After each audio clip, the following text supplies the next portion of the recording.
नमस्कार दोस्तों, स्वागत है आपका मेरे YouTube channel academic study by NK में।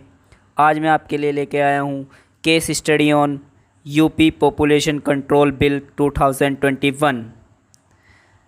मीन्स मैं आज बात करने वाला हूँ इस वीडियो में यूपी पॉपुलेशन कंट्रोल बिल 2021 के ऊपर पूरी केस स्टडी करेंगे। बहुत ही अच्छे से डीपली समझेंगे हर एक पॉइंट को। तो देखते रहिए वीडियो को, अंत तक बने रहिए मेरे साथ एकेडमिक स्टडी बाय एनके पर।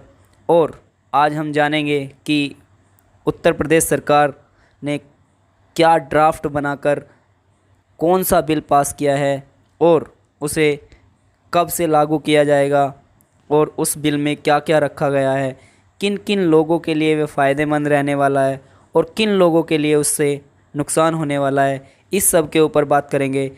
वीडियो के लास्ट तक देखते रहिए, वीडियो को पूरा देखिए और ज़्यादा से ज़्यादा शेयर कीजिए, कमेंट कीजिए। और यदि आपने अभी तक मेरे चैनल को सब्सक्राइब नहीं किया है तो प्लीज़ सब्सक्राइब कीजिए एकेडमिक स्टडी बाय एनके को, जहां पर मिलता है आपको एक से एक लेटेस्ट टॉपिक और फुल नॉलेज के साथ, पूरी इन्फॉर्मेशन के साथ। तो स्टार्ट करते हैं आज की वीडियो। आज का topic UP population control bill 2021 means Uttar Pradesh जनसंख्या नियंत्रण स्थिरीकरण व कल्याण विधेयक 2021। सबसे पहले मैं थोड़ा सा इसके बारे में बताना चाहता हूँ कि ये बिल है क्या। देखो, ये बिल अभी हाल ही में अगर देखा जाए तो उत्तर प्रदेश की जनसंख्या बहुत ज़्यादा बढ़ चुकी है। और हाल ये है कि अगर देखा जाए तो जो हमारी कुछ कंट्रियां हैं, पूरी की पूरी कंट्रियों से भी ज़्यादा उत्तर प्रदेश की पॉपुलेशन है। तो उस पॉपुलेशन की बढ़ती रफ्तार को देखते हुए आदरणीय योगी आदित्यनाथ मुख्यमंत्री जी ने एक कदम उठाया है, एक पहल की है कि उत्तर प्रदेश की जनसंख्या पर नियंत्रण कैसे लगाया जाए, उसके लिए हमें क्या करना होगा। तो उसमें उन्होंने एक बिल पास किया है जिस बिल का नाम है उत्तर प्रदेश जनसंख्या नियंत्रण स्थिरीकरण व कल्याण विधेयक 2021। पूरा नाम ये है बिल का नाम UP population control bill 2021। Bill का नाम यूपी पॉपुलेशन कंट्रोल बिल 2021। उसके बाद नेक्स्ट लॉन्च्ड ऑन, यानी ये लॉन्च कब किया गया, 11 अप्रैल 2021। और इस दिन क्यों? क्योंकि इस दिन होता है वर्ल्ड पॉपुलेशन डे, यानी विश्व जनसंख्या दिवस। ओके। बिल लॉन्च्ड बाई, यानी बिल जो है वो लॉन्च किसके द्वारा किया गया, तो यूपी गवर्नमेंट के द्वारा लॉन्च किया गया, योगी आदित्यनाथ जी के द्वारा, यानी जो अभी वर्तमान में मुख्यमंत्री हैं योगी आदित्यनाथ जी, उनके द्वारा ये बिल लॉन्च्ड किया गया। पर्पज़ फॉर बिल, यानी बिल का उद्देश्य क्या है, control the population of UP, यानी उत्तर प्रदेश की पॉपुलेशन को कंट्रोल करने के लिए यह बिल लॉन्च किया गया है। इसका उद्देश्य जो उत्तर प्रदेश की जनसंख्या है उसे रोकना है। करंट पॉपुलेशन ऑफ यूपी, यानी यूपी की जो करंट पॉपुलेशन है, जो अप्रोक्सीमेट बताया गया है 2021 की सेंसेक्स के द्वारा, यानी जनगणना के द्वारा अभी तक जो आंकड़े प्राप्त हुए हैं वो लगभग 23.76 करोड़ है। कितनी है? 23.76 करोड़। तो लगभग में बहुत ज़्यादा हो चुकी है आज की डेट में। उसके बाद टोटल फर्टिलिटी रेट, यानी TFR, आप बार बार देखते होंगे इस वर्ड को, TFR।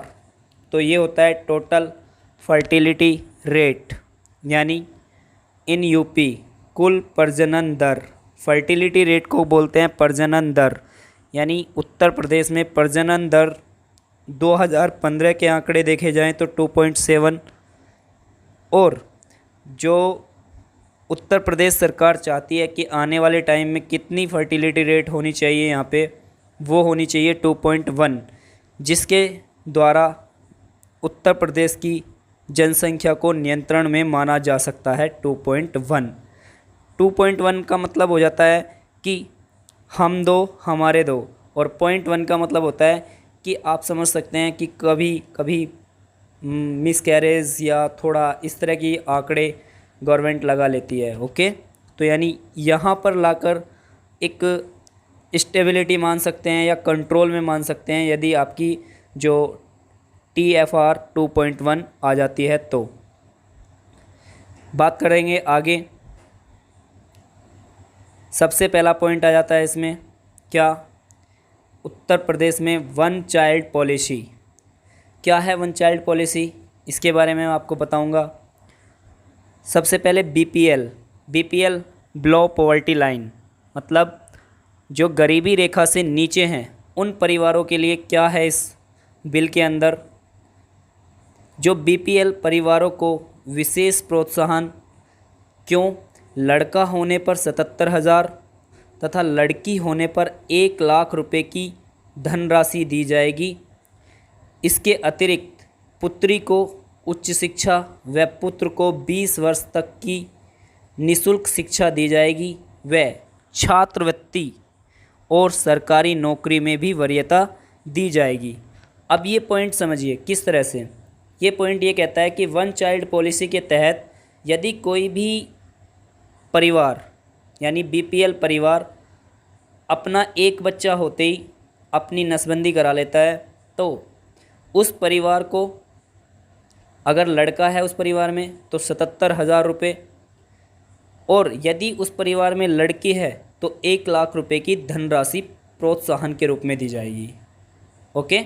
दूसरा, पुत्री को उच्च शिक्षा यानी जहाँ तक वो पढ़ाई करना चाहती है वहाँ तक की शिक्षा मुफ्त में दी जाएगी, और पुत्र को 20 वर्ष तक की निःशुल्क शिक्षा दी जाएगी। यानी 20 वर्ष तक पुत्र पढ़ना चाहेगा तो उसे निःशुल्क शिक्षा दी जाएगी। वह छात्रवृत्ति और सरकारी नौकरी में भी वरीयता दी जाएगी। ओके, समझ गए होंगे। I repeat again, one child policy के तहत क्या है कि जो BPL परिवार है उनमें से यदि किसी को एक लड़का होता है तो 77,000, और यदि लड़की होती है तो 1 लाख रुपए की धनराशि दी जाएगी, तथा पुत्री को उच्च शिक्षा कितने साल तक, पुत्री को उच्च शिक्षा जब तक वह पढ़ाई करना चाहती है तब तक मुफ्त दिलाई जाएगी, तथा पुत्र को 20 वर्ष तक की आयु तक निःशुल्क शिक्षा दी जाएगी। छात्रवृत्ति और सरकारी नौकरी में वरीयता दी जाएगी। ओके, यानी छात्रवृत्ति हो या आपकी क्या सरकारी नौकरी में वरीयता दी जाएगी। ओके, किन को दी जाएगी? ये वही पॉलिसी है कि जब आप एक बच्चे का जन्म होने के बाद ही तुरंत अपनी नसबंदी करा लेंगे तो उत्तर प्रदेश सरकार ने आपको ये प्रावधान दिया है। ओके। दूसरा, सेकंड पॉइंट क्या देता है, सरकारी नौकरी वालों के लिए फ़ायदा। अब सरकारी नौकरी वालों के लिए क्या क्या फ़ायदा है? सबसे पहला, 2 बच्चे वाले को 2 अतिरिक्त वेतन वृद्धि का फ़ायदा मिलेगा। यानी जिसके 2 बच्चे होंगे उसको 2 बार वेतन वृद्धि का फ़ायदा मिलेगा। और यदि आपके एक बच्चा है तो एक बच्चे वाले को 4 अतिरिक्त वेतन वृद्धि का फ़ायदा मिलेगा। भाई क्या है कि यदि आपके 2 बच्चे हैं तो 2 अतिरिक्त वेतन वृद्धि का फ़ायदा, और यदि आपका एक बच्चा है तो एक बच्चे वाले को 4 अतिरिक्त वेतन वृद्धि का फ़ायदा मिलेगा। दूसरा, नेक्स्ट पॉइंट क्या है, मुफ्त स्वास्थ्य सेवा व जीवन साथी का बीमा भी करेगी सरकार। तो अगला पॉइंट क्या है, बहुत ही अच्छा पॉइंट है कि मुफ्त स्वास्थ्य सेवा व जीवन साथी का बीमा भी सरकार ही करेगी। नेक्स्ट पॉइंट क्या है, प्रदेश सरकार आवासीय योजना में भी छूट देगी। यानी आपको जो सरकार के द्वारा जो आवासीय यानी रहने के लिए जो मकान मिलता है उसमें भी क्या होगा कि आपको छूट मिलेगी यदि आप सरकार की गाइडलाइन के तहत अपनी जनसंख्या नियंत्रण करने में उनका सहयोग करोगे तो आपको ये फ़ायदे सरकार देने वाली है। ओके, बात करते हैं आगे, चलते हैं थोड़ा सा आगे। कहता है 2 से अधिक संतान होने पर पॉइंट आ जाता है 2 से अधिक संतान होने पर क्या क्या नुकसान होगा। अब बात नुकसान की कर लेते हैं। अभी तक तो हमने क्या किया था, फ़ायदे की बात की थी, यानी क्या क्या फ़ायदे हो सकते हैं हमारे यदि हम क्या करें कि भारत में उत्तर प्रदेश की जनसंख्या को कंट्रोल करना चाहते हैं, तो क्या क्या हमारे फ़ायदे होंगे। अब बात करते हैं नुकसान की। तो नुकसान भी क्या क्या होने वाले हैं, देखिए। जब 2 से ज़्यादा अगर आपके संतान हैं तो सबसे पहला नुकसान क्या है, सरकारी योजनाओं का लाभ नहीं ले सकते आप।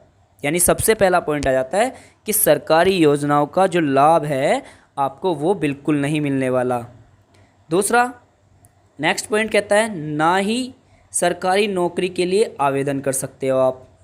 भैया गई आपके हाथ से नौकरी, सरकारी नौकरी के लिए भी आवेदन नहीं कर सकते। तीसरा पॉइंट है राशन कार्ड से में 4 से अधिक सदस्य नहीं हो सकते। यानी आगे जो आने वाले टाइम में राशन कार्ड बनेंगे उसमें 4 से अधिक सदस्य नहीं हो सकते, यानी वही मम्मी पापा और 2 बच्चे। ओके। उसके बाद पंचायत और स्थानीय निकाय चुनाव नहीं लड़ सकते। यानी नेक्स्ट पॉइंट क्या है कि जिनके 2 से ज़्यादा बच्चे होंगे वो ना तो पंचायत और ना ही स्थानीय निकाय चुनाव लड़ सकेंगे। उसके बाद बिजली पानी हाउस टैक्स में मिलने वाली छूट बिल्कुल नहीं मिलेगी भाई, ना तो बिजली में, ना पानी में, ना हाउस टैक्स में जो छूट मिलती थी वो बिल्कुल नहीं मिलेगी। उसके बाद एक से ज़्यादा विवाह करने वाले को भी नुकसान है। क्या नुकसान है, कहता क्या है, एक से ज़्यादा विवाह करने वाले को भी नुकसान होगा। सभी पत्नियों से यदि 2 से ज़्यादा बच्चे होंगे, चाहे उसकी 2 पत्नियाँ हों, चाहे 3 पत्नियाँ हों, चाहे कितनी भी हों, वटेवर, तो अगर उसको 2 से ज़्यादा बच्चे हैं उस पुरुष को, तो उसे भी सरकारी योजनाओं का फ़ायदा बिल्कुल नहीं मिलेगा। और सेम उसी कंडीशन में यदि कोई महिला है जिसने 1 से ज़्यादा विवाह कर रखे हैं और उसके भी यदि 2 से ज़्यादा बच्चे हैं तो उसे भी कोई भी सरकारी योजनाओं का लाभ नहीं मिलने वाला। ओके। बात करते हैं नेक्स्ट, इसमें लिखा हुआ है नोट कहता है यह कानून वयस्क लोगों पर लागू होगा। वयस्क लोगों पर मतलब लड़का 21 साल की उम्र में और लड़की 18 साल की उम्र में है तो यह उन पे कानून लागू होने वाला है। ओके। तो ये आपके लिए बहुत ही इम्पोर्टेंट टॉपिक जो मैं लेके आया था, case study on UP population control bill. आपको मैंने बताया कि क्या क्या फ़ायदे होने वाले हैं, क्या क्या नुकसान होने वाले हैं। अभी मैं आपको इसके बारे में थोड़ा सा और बताता हूँ। क्या है कि अभी ये बिल आपका 11 जुलाई 2021 को पास किया गया, यूपी गवर्नमेंट के द्वारा अपने सूबे में लागू किया गया। राज्य में 19 तारीख तक यानी 19 जुलाई तक इस पर राय मांगी गई है आम जनता की कि आम जनता क्या चाहती है, क्या सही में ये लागू हो जाना चाहिए या इसे हटा देना चाहिए, यानी इसे लागू नहीं करना चाहिए। दूसरी बात, जब ये आम जनता इसे जो भी अपना निर्णय देगी वो दे देगी, उसके बाद दोनों ही सदन से इसे पास कराया जाएगा, यानी विधानसभा और विधान परिषद दोनों जगह से। और जब ये दोनों जगह से पास हो जाएगा तब ये मंत्रिमंडल के पास पहुंचेगा और जब इसे मान्यता प्राप्त होगी। और मान्यता प्राप्त होने के 1 साल बाद यह लागू होगा।